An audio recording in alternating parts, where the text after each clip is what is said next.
bad addict.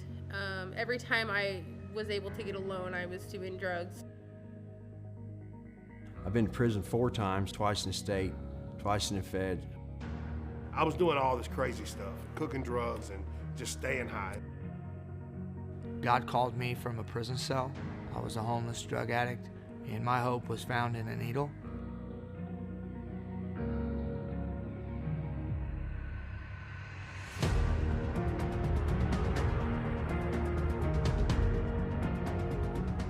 I was 8 months pregnant, homeless, living out of my van. You know, it wasn't Freeway that saved me, it wasn't John Stroup that saved me, but God uses Freeway in such a mighty way as a tool to reach these people. There's not a community or a county in America that doesn't have a drug problem. And the church has the answer, and it's the gospel of Jesus Christ.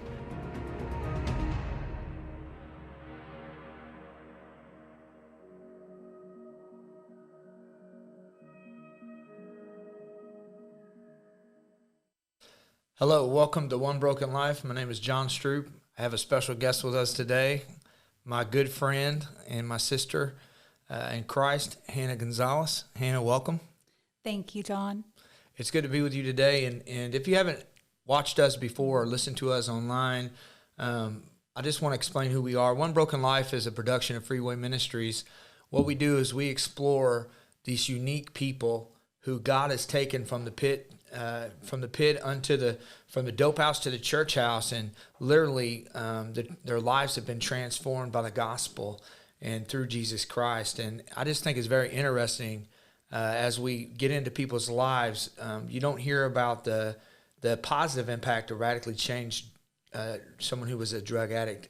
We don't hear about the positive impact that they make in society. What you hear about is the negative impact that drugs and crime makes in our communities. And so as we find these people and explore their lives who God has radically transformed, who's making a huge dent for Jesus, I just think it's important for us to share their stories. And Hannah, you've got one of those stories.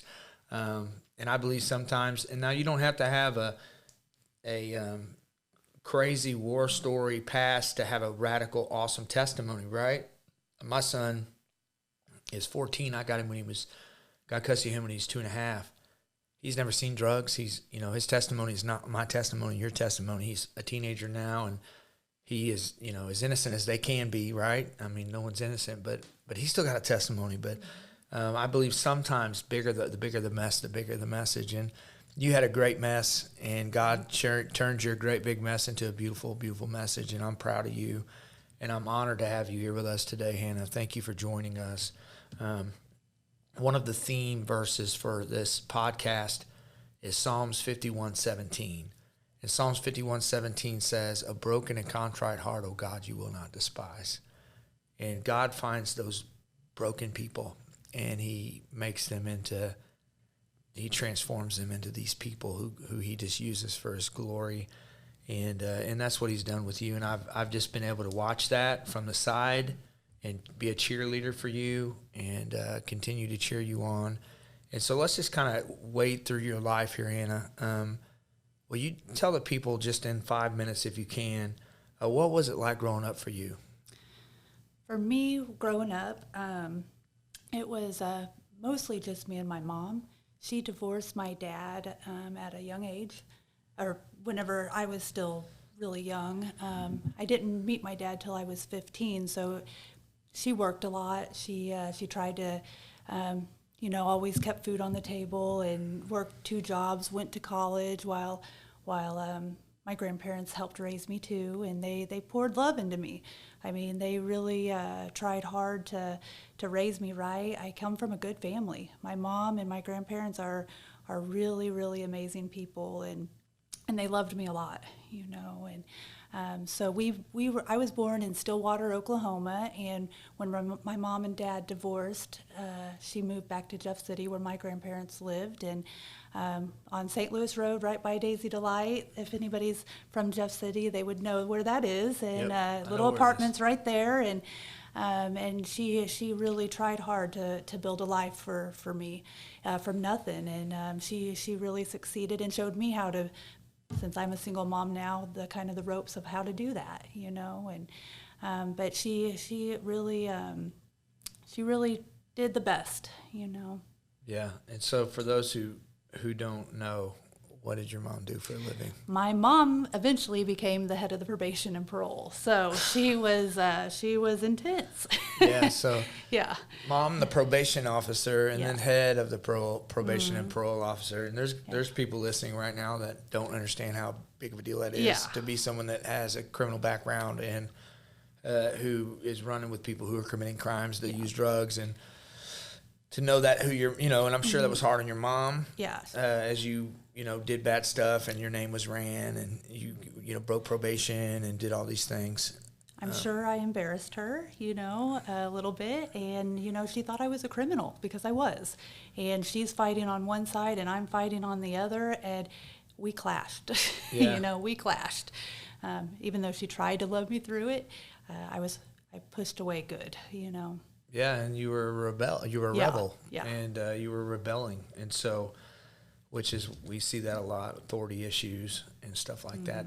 People come from our background. So when did your drug use start, Hannah? I hear stories that my mom said, like at 10 years old, that she would, my friend's parents would be bringing me home because I raided their liquor cabinet. I was searching, but really at 13 and 14 is whenever I started to really venture out besides alcohol and smoking cigarettes. That's whenever weed and cocaine and just whatever we could get our hands on, we were trying. Cocaine was always really what we were searching for, and but weed and just the gateway open things.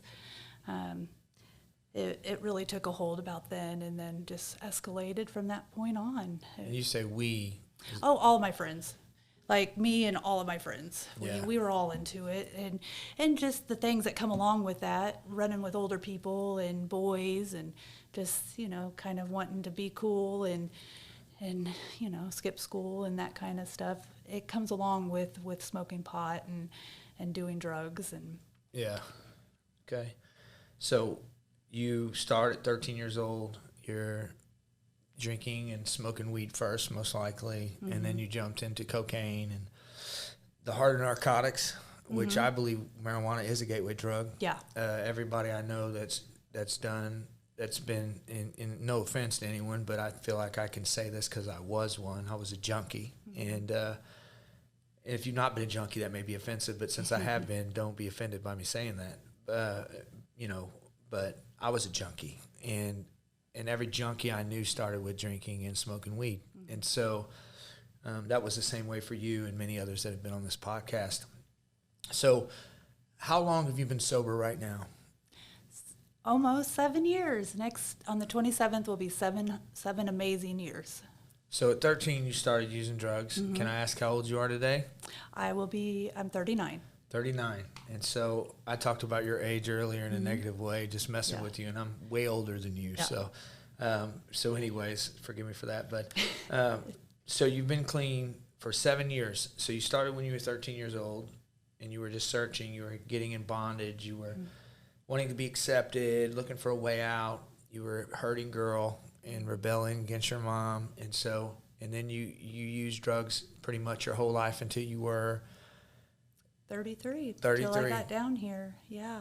Okay. And so let's talk about what brought you to your broken place. Well, Take as much time as you want. I had incidences, all throughout my life. I had multiple DWIs. I had, arrest and that kind of stuff. But really, I had dabbled in heroin and that kind of stuff. But whenever heroin got a hold of my life, that's really whenever my downfall happened. And I lost my family for the first time, and had a really bad experience. And this one bad experience really kind of, I know that's what I hung on to. I met some guys that I thought were nice, and they weren't, and they kidnapped me, and they told me that they shot me up with HIV.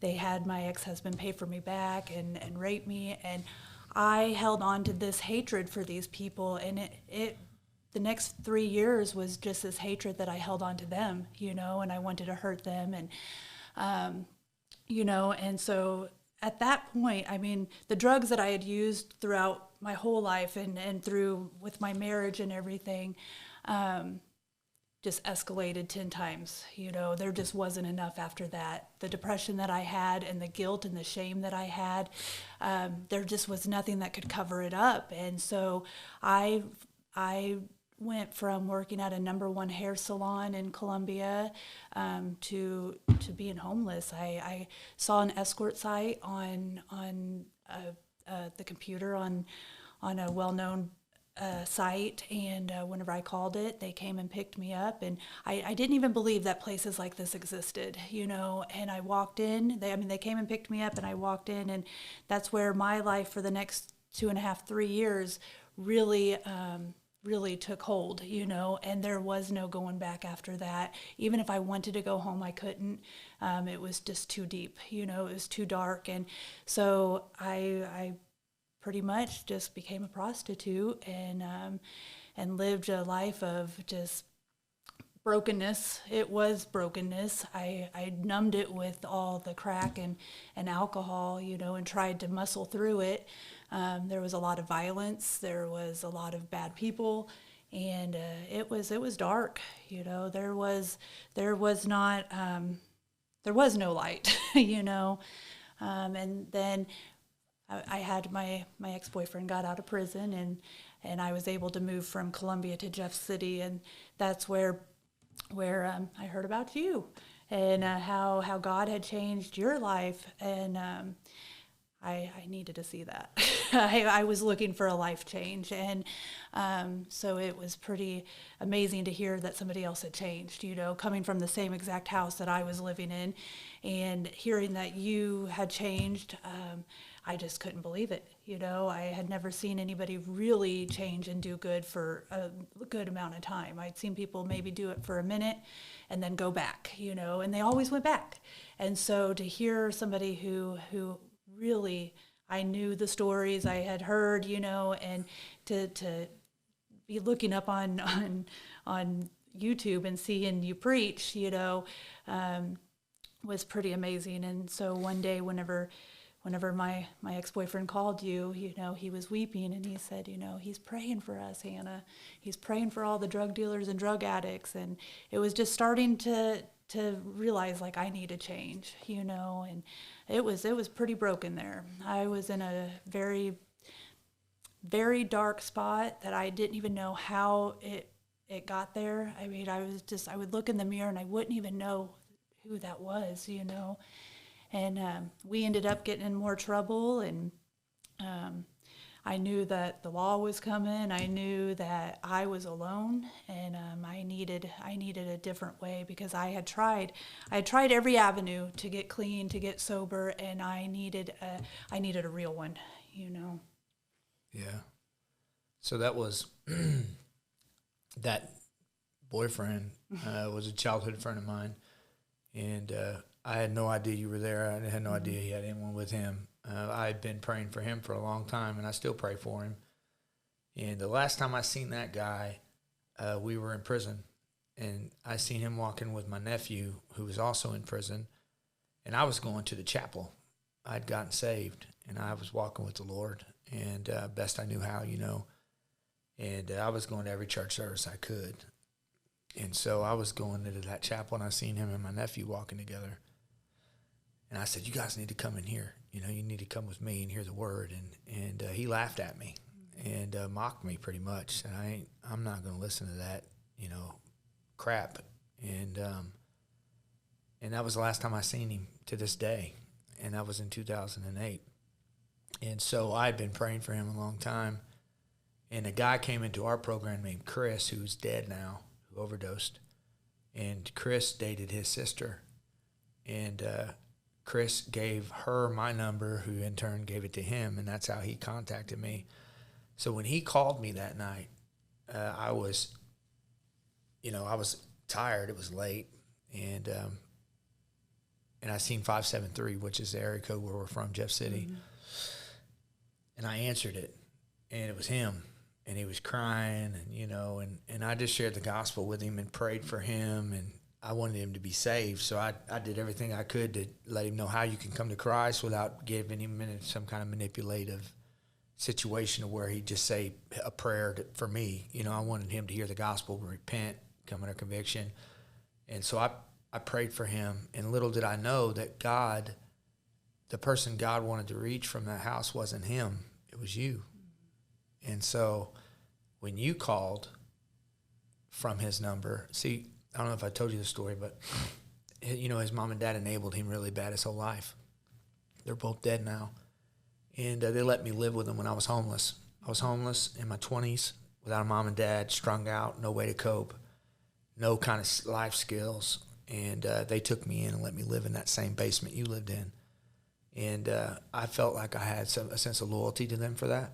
And so his dad called me, because I started calling him and checking on him after that. And I would see how he's doing, just trying to get him to change. And hopefully he would come to Springfield, move in a perfect world, move into the men's house, our discipleship house, and then, you know, his life would be changed, you know, and all that. And so I would call him, and he'd be, what are you doing, driving here? I was like, well, you ain't got a license. What are you driving for? You know, you're going to go to jail. You know what I mean? And one day the phone rang, and it was his number, and I answered it, and it was his dad. And his dad said, they got Jason. So then it rang later on, and it was the same number, and it was you. And I thought, who are you? You know, what are you doing with this phone? And you explained that you'd been listening. And how did you get my phone number? Well, I think that was my phone that they were okay. using, but it had been saved. He had saved it in my phone, and so, yep. But I had been listening, and he just talked you up, you know, and just said, like, you know, he's a man of God, and you know, and that kind of stuff, and really, I could see that he wanted change, but he just didn't. He wasn't there yet. Yeah. So when you called, I had my wife talk with you, and I had Sherry Lechner talk with you. And I remember I had my friend Dan Bashirs, big shout out to Dan Bashirs. Yeah. He lived in Columbia, and he said, I'll go get her. Yeah. Me and my son will go pick her up because I need somebody to go get you and bring you to treatment. And I'll never forget when him and his son rolled up. I think I took you guys to McDonald's and got you something to eat. Mm-hmm. And I had them follow me to the treatment center. And then so you entered the treatment center, right? And you're here in Springfield. What did you have to your name? Well, Dan gave me a $20 bill, and I had my Bible. I had hope. That's all I had. I knew that I was leaving whatever I just came from behind, and I wasn't looking back. And that's all I had. I really didn't have much, but I had Jesus that I was hoping to learn more about.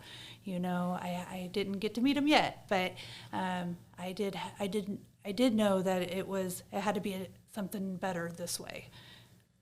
So you go to the treatment center. Mm-hmm. Talk about that. Let's hear about your salvation testimony. Like, when did you get saved? How did that work out? So I got to the treatment center, and I was still a mess. I hadn't used drugs for the first few days before that, but I had not slept. And so my mind was playing tricks on me and telling me to run, really telling me to run. And like it was really just mind tricks, like trying to get me to leave and just get out of here, you know. And so I got here on a Friday, and on Saturday was Freeway. And here comes this old beat-up gray-looking bus, a van. And I was like, what in the world is this? It was beat up. And it was a men's house van. It was bad. It was a big Dodge. It was. I was like, is this really going to church? Like, I didn't know if this was really where it was going. Yeah. And I got in, and man, I got to this amazing old rundown building, and whenever I went in, I sat down and I heard the gospel. I heard, anybody could have told me I was terrible, but whenever I heard what Jesus did for my horrible sins, and I mean, they were just, I felt like I was the woman in Revelation with sins all the way up to the heavens, you know, and he pierced my heart, and I realized how horrible and how my sins have affected everyone and how I needed a Savior. I realized right then and there, if I was ever going to quit anything or have any type of life, or eternity, I needed Jesus. And that night I went down and I cried out and asked him to forgive me, to save me, to change me, that I worked my whole life for the devil and I wanted to work the rest of my life for Jesus, and I got up a different person. And it amazes me today. Still amazes me. Amen. So you came to Christ. Yes. And then you went back to the treatment center. Yes. So we used to have a partnership where we could pick the treatment centers up, and COVID happened and kind of put a damper on that. And I'm working hard trying to get that back. One day. So anyways, a lot of people got saved from that treatment center and gave their life to Jesus. And so here you are, you're a Christian. You give your life to Christ. You're in a treatment center, brand new, right? And you were so brand new and so amazed by the Lord that that the director called me and said, "Hey, I think she's using drugs or going crazy over here." And I had to go over there and talk to you and say, "Are you okay? Is there a mental illness I need to know about?" And you were like, "Jesus is everywhere. He's in the clouds and he's in the sky and he's in the plants." And you were just saved and happy about it. Yes. And they didn't know what to do with you over there. But you have this past to clean up. You've got kids that you hadn't seen. You got not an ex-husband. Were you still married at the time? You're still married. You got a husband that you hadn't seen in a long, long time. Are you comfortable talking about that at all? Yeah. Okay. And so one of the things that just blew me away, I'll never forget, is when you told me about the answer machine, Freddie's answer machine. And so what would happen when you called Freddie's answer machine? It would say, "If this is Hannah, you can still come home." But at that point in my life, I was around people that I just couldn't go back home. There was no way to go back, and I was so far in my addiction and in just the lifestyle I was living that there was no way I could do that. He was really good at saving me, and I'm thankful that he didn't, because I would have never came to the Lord. Even though it did break up our family and all of that, but my family was broken, but God has, God used him not saving me to bring me down here, and it really, I'm thankful for that. I mean, he paid your ransom to men who kidnapped you and abused you. And a lot more than that. Yeah. I mean, he went through the ringer with me. He tried really hard to make it, and he picked me up many times. I mean, in Kansas City, he picked me up, and I mean, just all over the place.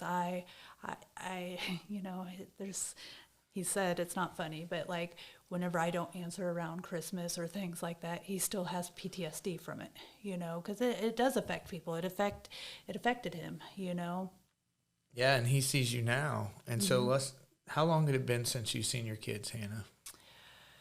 Almost 3. I mean, from like 3 years. 3 years. Yeah. And then when you did see them, it wasn't really good, right? Yeah. And so I know they're your kids, and they're teenagers. Yep. Football, cheerleading, sports and all that. And so I don't want to get too far ahead. So now you got these kids you haven't seen. You got an ex-husband who probably doesn't even know where you're at, and you're in a treatment center.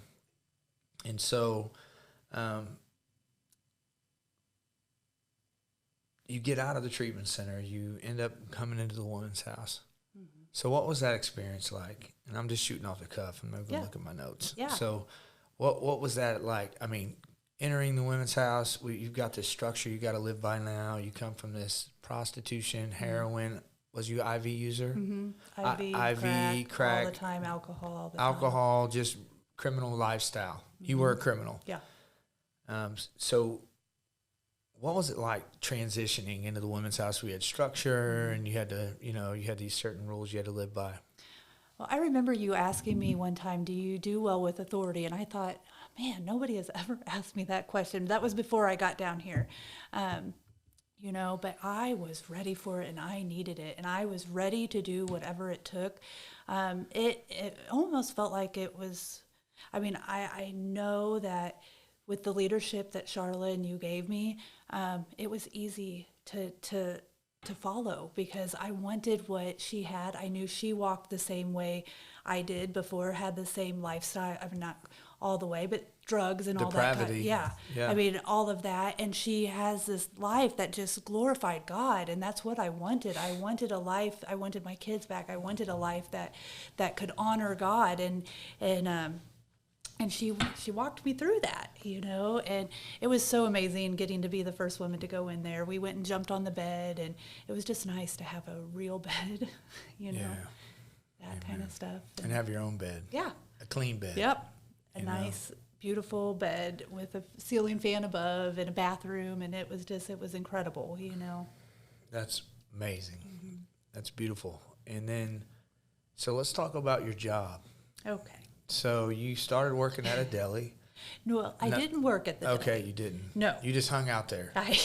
Before my job would open, Gracie had a deli that was right across the street from my job, and so the bus would come at like 6 in the morning, and I would want to go get on the bus as quickly as I could and go hang out at Gracie's deli and read my Bible over there. And it was before I had keys to get into the shop, and it opened up at 10, so it would give me many hours to be able to read my Bible and you know, just spend time with Gracie. And Didn't Melissa work there too?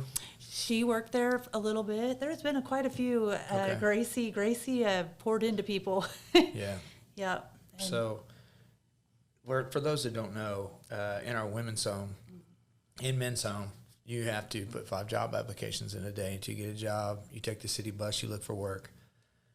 That is the structure I lived by in the homeless shelter when I got out of prison in 2009 at the Harbor House Salvation Army. I had a goal every day before lunch because we fed the homeless people at lunch, and I had to be there. It's called frontline feeding. It used to be. I don't know what they call it now. So I would make it a goal to get out of that shelter, get on the bus, and put 5 job applications in a day, and then get back for frontline feeding to feed people. And so, because you had to do that to live in the house and the shelter. And so we implemented that in our program. And so you would get up at 6 a.m., and then you would ride the city bus, and you ended up getting a job. Well, I put in 75 resumes. I put in a lot of resumes. I remember you asking me, well, what are you going to do, Hannah? And I said, well, you're the only person I know. I do hair, but it's really hard to make money not knowing anybody in the hair business. And I went and put in 75 resumes, riding that bus, stopping it, going to the career center multiple times a day, and not one phone call back. Not one. I couldn't believe it. I had never had that problem. And so I was like, I'm going to go do hair. And I'm thankful that my ex-husband kept my hair license up for me while I was going amok. And so I was able to do that. And that is actually, I did bring my shears down. I forgot. I did bring my shears and Dan's $20, and that's all I had. You had your shears and $20. Yep, I did. I actually had them on the side of the road. I said, you got to stop. I got to pick this stuff up. And it had my shears in it. And I'm on the side of the road? Well, not on the side of the house. You had your stuff hid on the side of the house. How come? Well, because some people didn't want me to leave. And so I put it outside before I left to come down here the night before around 3 in the morning, and so I could get out.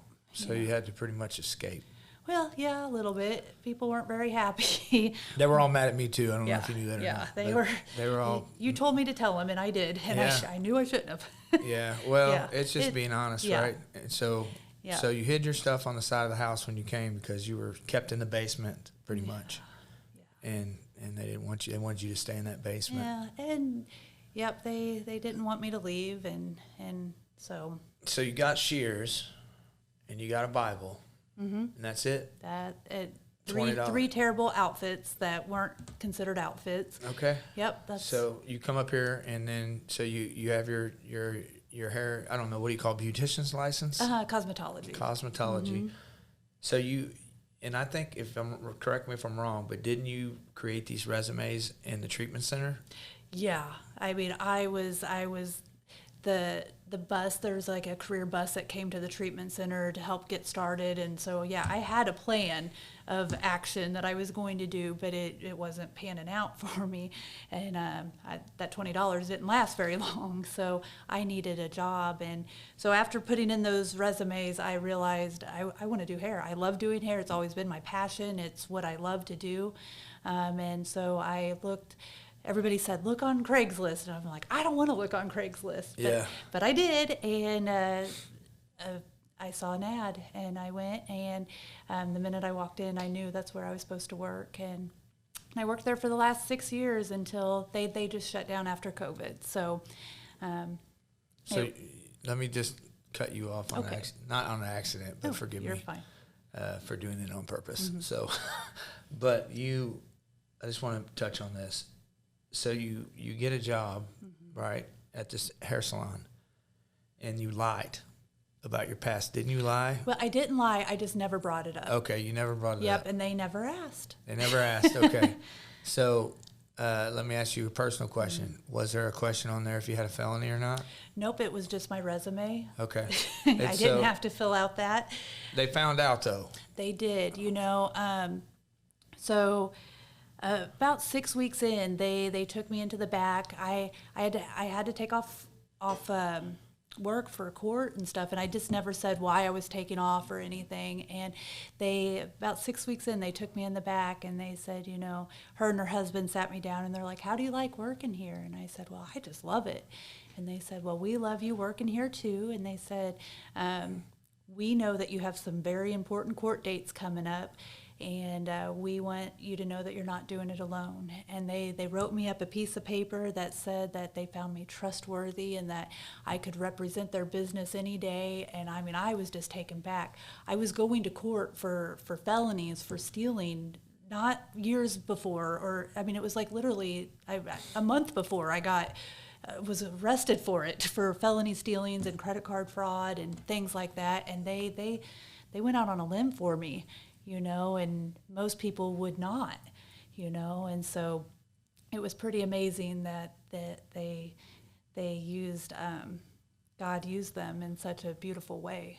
Yeah, and I remember that court because I took you there. Yeah. And you got arrested. Yeah. And so I think back on that, we couldn't find anyone to give you a ride to Jeff City, and I knew God's sovereign hand after everything was done because you went to jail. And it was me and Chase, my son, and so we brought you to court, and they arrested you, and they told me to leave you there. The people there did, and I said, well, I can't leave you, and so I'm not going to leave her here in Jeff City, of all places, by herself. And so Freeway, we have a policy: we don't bond people out of jail. We don't pay fines off. We just don't do that. So, and I'm not saying this to boast, but I called Charlotte and I said, listen, we got to bond her out. And so we bonded you out, and it took forever.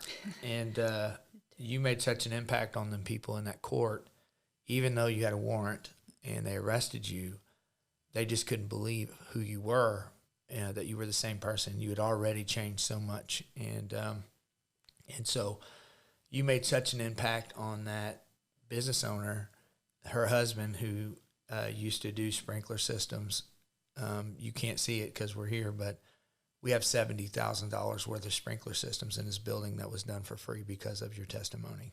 And so I just want you to know that you are an investment that has paid off so many times already. And so just phenomenal. It's so cool. Anyways, and so that's about as far as I want to go with that. But have you been to treatment before? Yeah. I went to treatment in Boonville. I went in Jeff City. I tried counseling. I've been to treatment. I tried it, outpatient treatment also, multiple times. Did you ever think you would change? In the back of my head, I always had that little thing that, for a minute I wanted to, but then once I got there, it would never stick. Where was the first place you served in the church? Served at Crossway, Freeway. Freeway's not a church, but Well, where's the place? Let's just change that question. Where's the first place you served in ministry? Was at Freeway. Yeah. What'd you do? I rode the bus. I did clothing. I like to roll silverware. Also, I think I even rolled silverware to help with my community service that I had. And I sat with treatment. That was where I served every Saturday night. I loved it. I wanted to spend my birthday there. I couldn't wait, Yeah. What's your dreams? My dreams, well, right now, I just want to share Jesus with everyone is really what my ultimate dream is. But also, keep on raising my family, finish college, just keep on running the race for the Lord. So we'll talk about part 2 here. A couple of things we're going to cover in part 2 is about college. You mentioned college. Yep. You're a Bible college student. I am.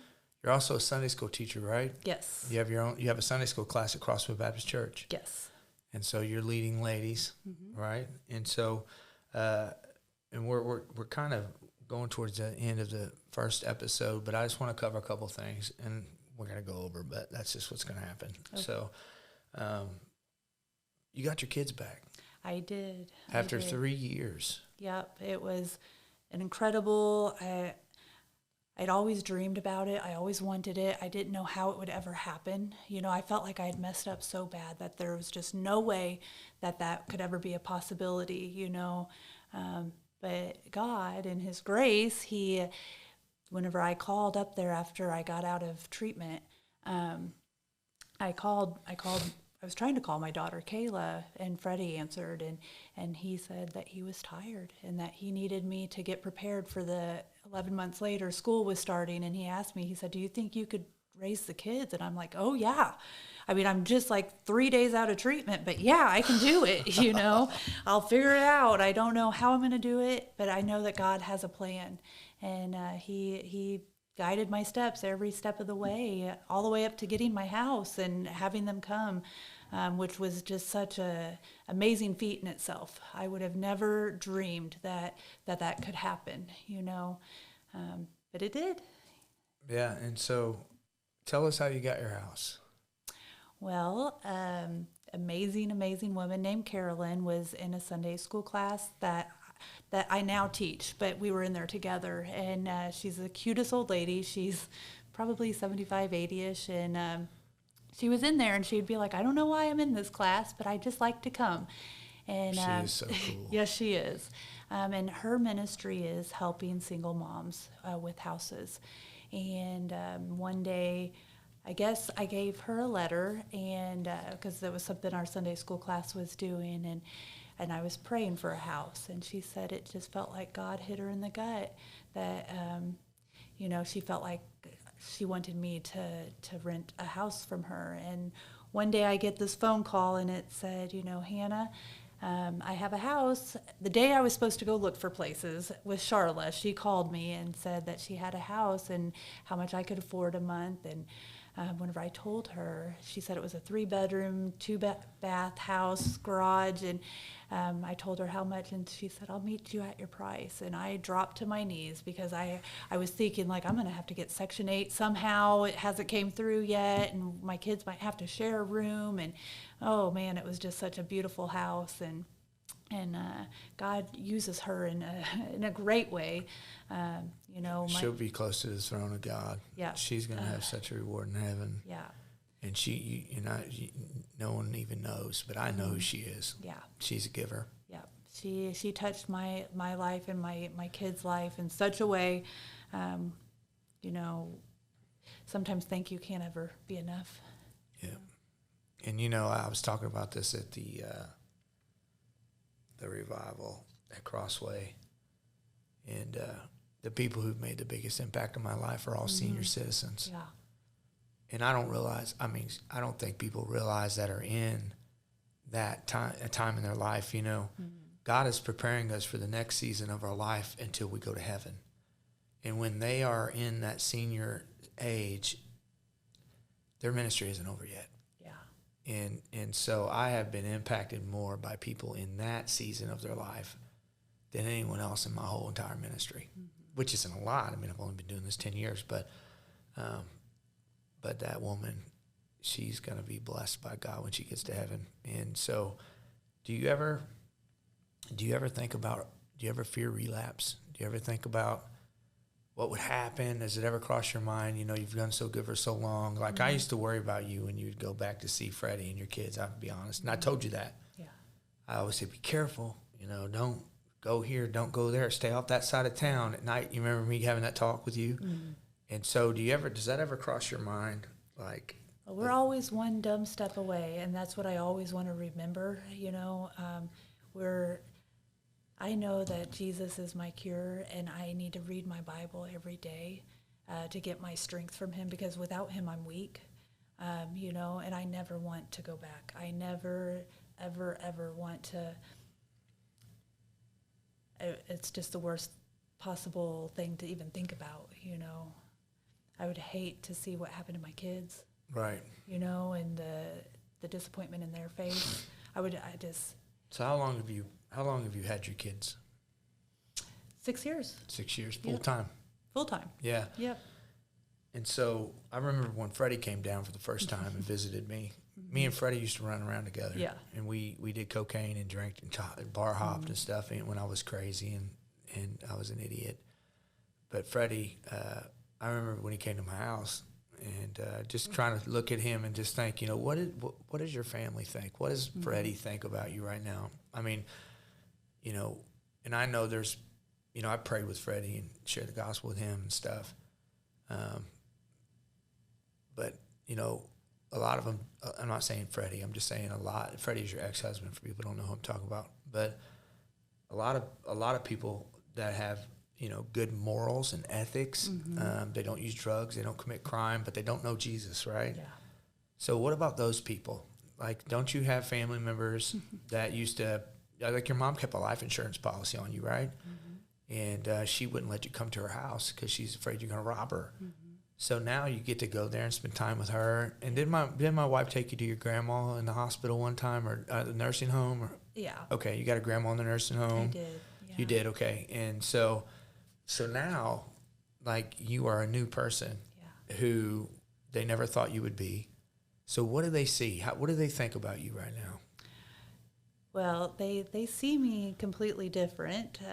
They, you know, a lot of my family's not saved. They don't know Jesus, and so it looks strange to them. It looks a little different, you know, and they think that I'm really extreme, but it's not extreme. This is the way the Bible says that we are to love Jesus, you know, and to be a follower and a Christian. And so, and I want them to see Jesus in me. And so that's, you know, some of them think I came down and met some really good people. And that's and I said really good people don't exist without Jesus. Yeah. And that's the thing I'm kind of where I'm hinting at is, you know, who do they give the credit to for this? Like, what are they saying to you? Like, how did you change to them? Well, meeting good people, that leads to more good people. And, you know, whenever you're doing good things happen. A lot of people believe that, you know, karma, what goes around you, that kind of stuff. But not Jesus. Not Jesus. Jesus opens up doors that only God can open. Yeah. Okay, awesome. Well, this has been exciting. I'm so proud of you. I'm so proud of you. And I'm cheering you on to the Lord. I can't wait to see what happens next in your life. Thank you. And so if you've listened to this and you've enjoyed this, would you share this podcast? As we close, this is one that you really need to share. There's people out there struggling, and Hannah was at the bottom of the barrel, and God's using her in a mighty way today. And if you've enjoyed our podcast, would you share it? You can find it on Spotify. You can share it on Facebook, on our One Broken Life page. If you don't like that page, would you start liking it for us? The more you interact with our page, the more people will see it. This is a podcast of Freeway Ministries. If you would like to donate to Freeway Ministries and help us reach more people like Hannah, you can go to our website at www.freeway-ministries.com. There's a way to give. You can be a one-time giver. You could be a monthly supporter as we reach one broken life at a time. Thank you, guys. Thanks, Hannah. Thank you.